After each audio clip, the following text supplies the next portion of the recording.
বাচ্চা যখন জন্মগ্রহণ করে, আমার মা বোনেরা শুনুন, আল্লাহ তাদেরকে দুইটা জিনিস শিক্ষা দেন। ছোট্ট বাচ্চা কেবল জন্মগ্রহণ করেছে, আল্লাহ তাকে দুইটা জিনিস শিক্ষা দেন। এক নাম্বার হলো চোষা, আর এক নাম্বার হলো কান্না। সুবহানাল্লাহ বলবেন না? ছোট্ট বাচ্চা ক্ষুধা লাগলে চোষে, মায়ের বুকের সঙ্গে লাগাইয়া দিবেন চোষে, আঙ্গুল দিবেন চোষে, কাপড় দিবেন চোষে। এই চোষা ছাড়া ছোট্ট বাচ্চা আর কিছু করতে পারে না। নাম্বার 2, এই বাচ্চাকে আল্লাহ রাব্বুল আলামিন কান্না শিক্ষা দেন। ক্ষুধা লাগলে কান্না করে, ভয় লাগলে কান্না করে, পেশাব করলে কান্না করে। ঠিক কিনা বলুন? আল্লাহ রাব্বুল আলামিন বলেন, বান্দারে আমি তোমাকে এই দুইটা চক্ষু নিয়ামত দান করেছি, কোরআন থেকে মুখটা সরাইয়া নিবা, কিয়ামতের ময়দানে অন্ধ করে আমার দরবারে উঠবা। এরা আল্লাহর কাছে ফরিয়াদ করবেন, قال لما حشرتني أعمى وقد كنت بصيرا। হে আল্লাহ, আমাদেরকে আপনি কেন অন্ধ করে উঠালেন, অথচ আমরা দুনিয়াতে চক্ষুবান ছিলাম। দুনিয়াতে আমাদের চক্ষু ছিল, হাসরের ময়দানে আপনি অন্ধ করে উঠালেন কেন? আল্লাহ রাব্বুল আলামিন বলবেন, কাযালিকাল ইয়াউমা আতাতুকা আয়াতুনা ফানাসিতাহা। বান্দারে, আমার কোরআন তোমার কাছে গিয়েছিল, মাদ্রাসার সভাপতি, সেক্রেটারি, মাদ্রাসার শিক্ষকেরা তোমার দ্বারে দ্বারে গিয়েছিল তোমার সন্তানকে এই কোরআনের মাদ্রাসায় ভর্তি করানোর জন্য। তুমি করাও নাই, এই কোরআন থেকে বিমুখ হয়েছিলে, কোরআনের আয়াতগুলোকে তুমি মানো নাই। এজন্যই আমি আল্লাহ রাব্বুল আলামিন আজকে তোমাকে অন্ধ করে উঠিয়েছি। আমার ভাইরা, সন্তানকে কোরআন শিক্ষা দিলেন না, মাদ্রাসায় পড়ালেন না, হাফেজ বানাতে হবে, আলিম বানাতে হবে তা নয়।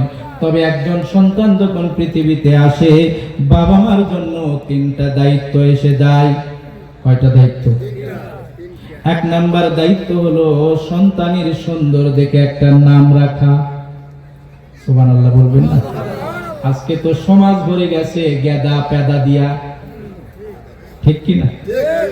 বাবা মা একে অপরকে নাম ধরে ডাকে, সেই ঘরের সন্তানকে আপনি কি হবে? কি বলেন? ওই যে আমি গল্প শুনেছিলাম, এক পরিবারে মা স্বামী তার স্ত্রীকে নাম ধরে ডাকে, স্ত্রীও তার স্বামীকে নাম ধরে ডাকে। নাউজুবিল্লাহ বলবেন? তো বাড়ির ছোট্ট একটা বাচ্চা, ও শিখছে ওই ধরনের নাম ধরে, এই আব্দুর রহমান, এই হালিমা বেগম। সন্তানও ডাকে, স্বামীও ডাকে, স্ত্রীও ডাকে। এক বিয়ে বাড়িতে তারা খাইতে গেছে। বিয়ে বাড়িতে যাওয়ার পরে ওই ছোট্ট বাচ্চা নাম ধরে, এই আব্দুর রহমান, এই হালিমা। উপস্থিত সবাই বলে, রে কে? ওটা আমাদের সোল বাপ মা ডাকে, কিন্তু শিক্ষা পাইছে কোথার থেকে? আরো জোরে বলে, বাবা মা একে অপরের কাছ থেকে শিক্ষা পাইছে, এজন্য নাম ডাকা, নাম ধরে ডাকা শিখছে। দুইজন চিন্তায় পড়ে গেলেন, কেমনে এটা সংশোধন করা যায়? আল্লাহর বান্দা বান্দিরা পেরেশান হয়ে গেলেন। মেয়ে মানুষ গভীর রজনীতে স্বামীকে ডাক দিয়া বলে, একটা বুদ্ধি পাইছি, ওঠো। বলে, কি বুদ্ধি? হয় আগামীকাল আমরা যেরকম একে অপরকে নাম ধরে ডাকি, এই নাম ধরে ডাকাটা দেখে আমাদের সন্তান নাম ধরে ডাকা শিখেছে। আগামীকাল থেকে তুমি আমাকে আম্মু করে ডাকবা, আমি তোমাকে আব্বু করে ডাকবো। তাহলে তো শিখবে। বিয়ের কি হবে? ও আল্লাহর বান্দারা, হাসির জন্য কথাটা বলছি না। আপনি যখন কোরআন পড়বেন সকালবেলা, একজন মা যখন সকালবেলা কোরআন পড়বে, বাচ্চাটা পড়া জানি না, মার শিয়রে বসে কোরআন পড়া শুনবে। 2 নাম্বার দায়িত্ব হলো, সন্তান যখন বড় হয়ে যাবে, আল্লাহর কোরআনের জ্ঞান তাকে দিতে হবে। একটু জোরে বলা যাবে কি সুবহানাল্লাহ? সুন্দর মাদ্রাসা, এখান থেকে ক্লাস 1 থেকে 3 পর্যন্ত কোন একটা নুরানি মাদ্রাসার ছাত্র যদি এখান থেকে যদি পড়ে, নুরানি মাদ্রাসায় যদি 1 থেকে 3 পর্যন্ত পড়ে, আল্লাহর কোরআন নিয়ে বলছি, এই বাচ্চাটা যতদিন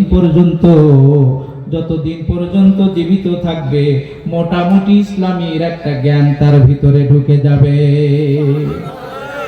কথাটা বুঝছেন? ছোট্ট বাচ্চারা যেভাবে দরুদ শরীফ পড়লো, জানাজার দোয়া পড়লো, 70 বছরের বুড়া ওর পায়খানা বের হয়ে যাবে। কি বানায় বললাম? সুতরাং এই জায়গাগুলোকে অবহেলা করার কোনো সুযোগ না। আমার ভাইরা, এজন্য বলছিলাম 3 নাম্বার দায়িত্ব হলো, সন্তান যখন বড় হয়ে যাবে, এই সন্তানটাকে সৎ পাত্রী দিয়া বিবাহের একটা ব্যবস্থা করতে হবে। আজকে বাবা তার প্রথম দায়িত্ব পালন করে না, সন্তানের নাম সুন্দর রাখে না, সন্তানকে দ্বীনি শিক্ষা দেয় না। এজন্য সন্তানেরা এই 3 নম্বর দায়িত্ব বাবা মাকে দেয় না, নিজেরাই মোবাইলে প্রেম করে বিয়ে করে। ঠিক কিনা বলে? কারণ মোবাইলে প্রেম। ছেলের বাড়িতে গিয়ে অনশন করতেছে, আমাদের 2 জনের দীর্ঘদিনের প্রেম, বিবাহের আগেই আমাদের স্বামী স্ত্রীর সবকিছু হয়ে গেছে, আমি এখন রহিমউদ্দিনকে ছাড়া বাঁচব না, তার বাড়িতে এসে অনশন করছি, আমাকে বিবাহ না মেনে নিলে আমি আত্মহত্যা করব। এমন ডায়লগ দেয় না? কেন দেয়? আপনি ওই প্রথম 2টা দায়িত্ব পালন করেন না। অনেক বাবা মা মেম্বার চেয়ারম্যানের কাছে গিয়ে বিচার দেয় যে আমার সন্তান আমাকে ভাত দেয় না। কেন দেয় না? না দেওয়ার পিছনে কারণ রয়েছে, আপনি আপনার সন্তানকে যে সুশিক্ষা দেওয়ার প্রয়োজন ছিল, এই সুশিক্ষা দেন না।